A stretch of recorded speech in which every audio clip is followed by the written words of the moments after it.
After 5 years of Americans going into Vietnam, we are finally bringing American men home. By December 15, over 60,000 men will have been withdrawn from South Vietnam, including 20% of all of our combat forces. The South Vietnamese have continued to gain in strength. As a result, they've been able to take over combat responsibilities from our American troops. We have adopted a plan which we have worked out in cooperation with the South Vietnamese for the complete withdrawal of all U.S. combat ground forces and their replacement by South Vietnamese forces on an orderly, scheduled timetable.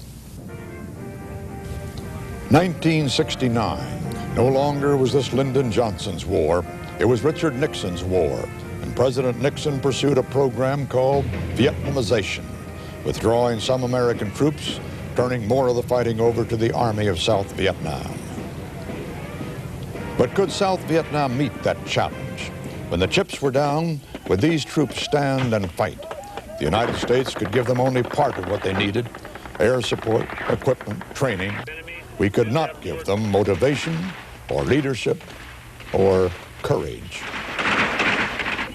These would be tested soon enough. And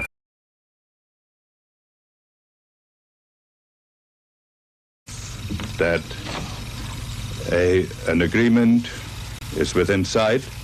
What remains to be done can be settled in one more negotiating session with the North Vietnamese negotiators, lasting, I would think, no more than 3 or 4 days.